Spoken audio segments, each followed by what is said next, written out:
On this episode of the CyberWatch podcast, phishing messages come in new disguises, your great job news could be hiding serious criminal intent, and the new year is bringing new vulnerabilities. All this and more today in CyberWatch.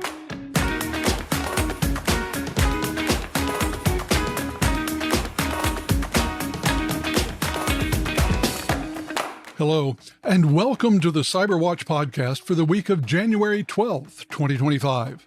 This is your weekly roundup of the top cybersecurity news and analysis curated by the analysts at Access Point Consulting. I'm your host, Curtis Franklin. Let's get to the news. There are countless URLs that fall into the seemed like a good idea at the time category, registered and then abandoned and probably forgotten by their original owners. Some 4,000 of these have been fondly remembered by threat actors who snapped them up for as little as $20 and proceeded to use them as platforms from which to launch attacks.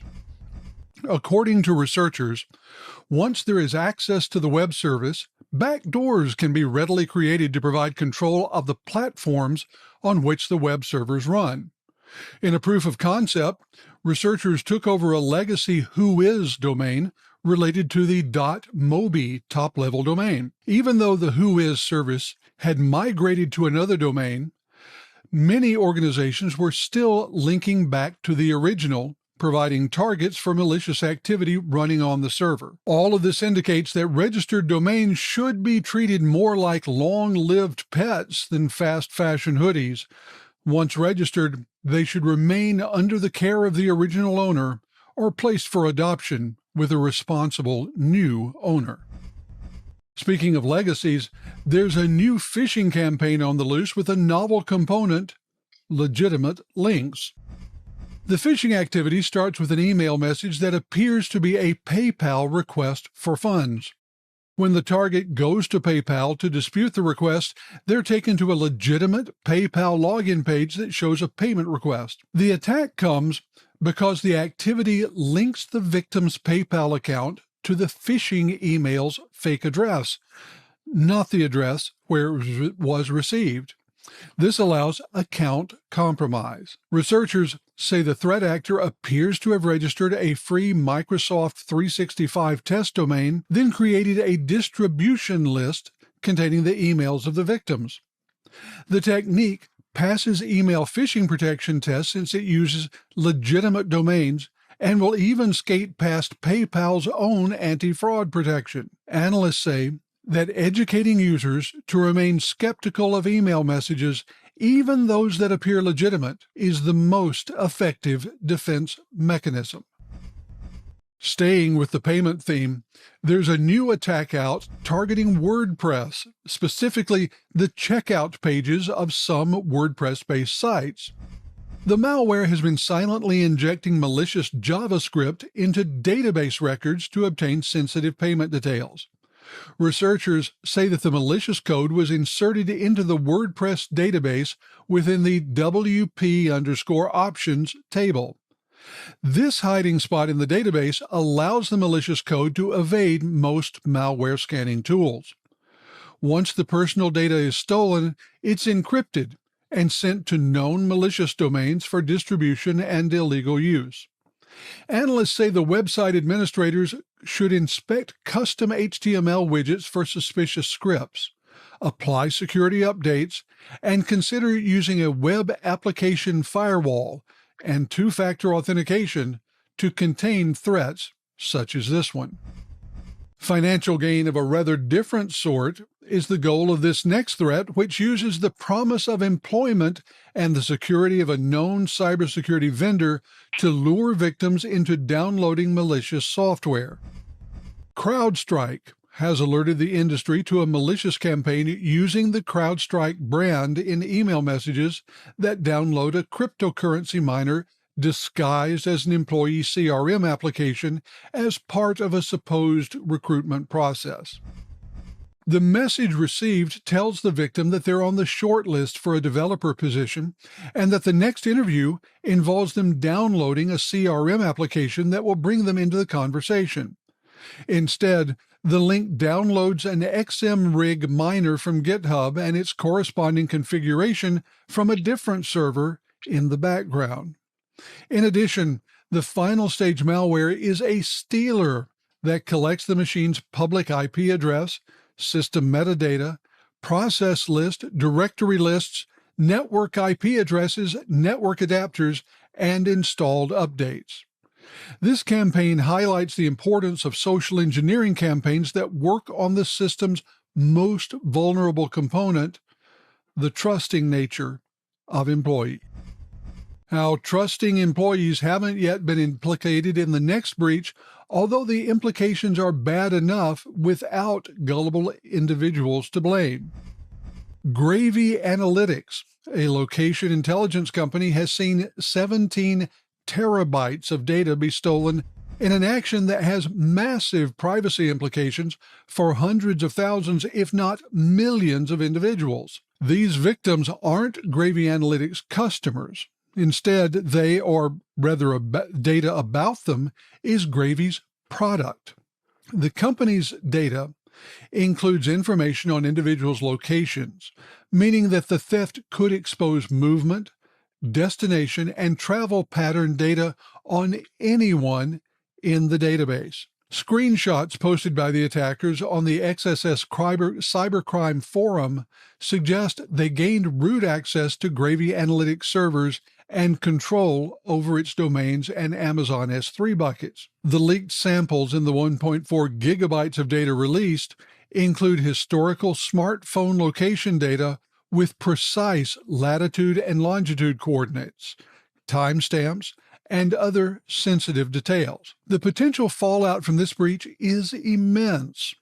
Experts warn that if the stolen bulk location data is sold on underground markets or made public, it could lead to severe privacy violations. Analysts say that continuing vigilance is the biggest tool in the defensive strategy kit, as this type of breach can have not just financial, but physical safety implications for many of its victims.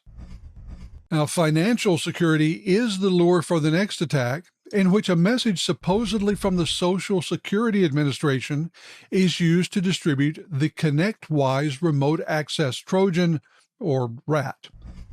The sophisticated phishing message disguises the link to download the malware behind a View Statement button. Once engaged, the attack utilizes various infrastructure methods, including ConnectWise servers, dynamic DNS, and threat actor control domains to establish command and control channels. This is a campaign that began back in September of last year and has been getting more sophisticated as well. The data the campaign tries to gather has been getting more sophisticated as well, soliciting sensitive personal information such as full names, contact details, social security numbers, dates of birth, financial account details, security codes, and reinforcing details like mother's maiden names and phone carrier PINs to make it easier for criminals to take over various financial accounts and commit identity theft. Analysts say that education is the primary tool useful for fighting attacks like this,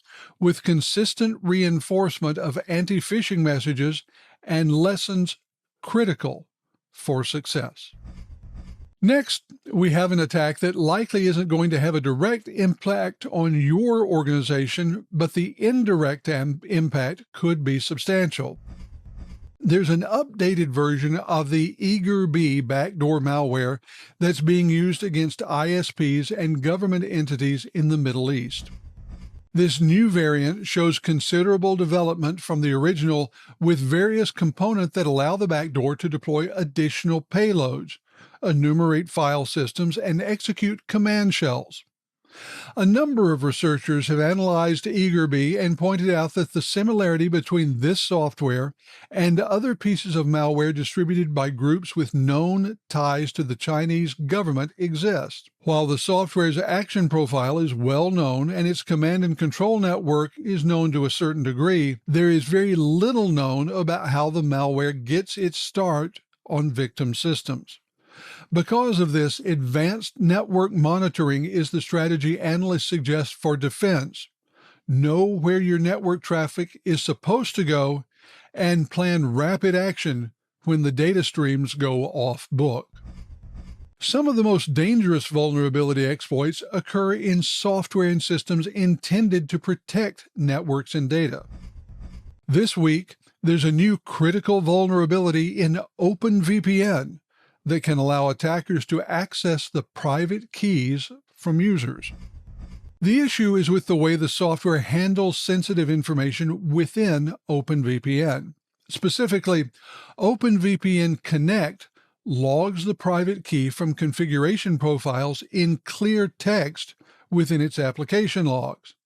When attackers have the key, they have the ability to decrypt and see in the clear all information in supposedly secure communications. The vulnerability is in all versions of OpenVM from 3.5.0 back. Now, OpenVPN has acknowledged the vulnerability and issued a patch in 3.5.0. All OpenVPN users are urged to update their software immediately to remove exposure to the vulnerability. If you use Telegram for encrypted communications, you should be aware that there is Android malware now making the rounds that leverages the desire for communication security to install malware that makes the victim anything but secure. Hiding behind an app called Telegram Premium, Firescam malware uses a multi-stage infection procedure that begins with a dropper APK and goes on to perform comprehensive surveillance once installed. The malicious app is installed from a criminal GitHub repository that's camouflaged to look like the legitimate RU Store app store. Once installed, Firescam collects useful data by tracking device behaviors such as screen state changes, e-commerce transactions, clipboard activity, and user involvement. It also obtains alerts from a variety of apps, including system programs, with the ability to steal sensitive information and track user activity. This malware uses a variety of obfuscation techniques to conceal its purpose and avoid being discovered. Training users to recognize the signs of malicious messages and to only download apps from known, trusted, and verified sources are critical for avoiding infection. And avoiding mobile device infection is critical in an environment in which more and more users perform more and more business tasks on mobile devices. Finally, this week, a critical privilege escalation vulnerability affecting Microsoft Windows has been identified, and there's a proof of concept out there that allows attackers to gain elevated privileges on a compromised system. This potentially leads to unfettered access to sensitive data and critical system resources. This new vulnerability is in the process Windows uses to handle registry keys, particularly those requiring administrative privileges for modification. Executing a specially crafted application that manipulates these keys can bypass security restrictions and give the attacker extraordinary system access. Microsoft has flagged the vulnerability as critical because after the initial infection, it can be exploited and controlled with no additional user input. Analysts say that keeping systems up to date on patches and updates is critical, as is enforcing least privilege policies on all computers. In addition, robust system monitoring and regular security audits will help make sure that CVE 2024-43452 and vulnerabilities like it aren't used to give attackers access to your organization's critical information. In addition, robust system monitoring and regular security audits will help make sure that CVE 2024-43452 and vulnerabilities like it aren't used to give attackers access to your organization's critical information. Well, that's it for this week. Please join us again next time for the CyberWatch podcast, and be sure to look for our new Expert Series podcast, where we bring you conversations with cybersecurity experts to help you succeed in your cybersecurity career. This podcast has been brought to you by Access Point Consulting. Follow along with the CyberWatch podcast on Spotify, Apple Podcasts, and YouTube. And as always, you can learn more about Access Point Consulting at www.accesspointconsulting.com.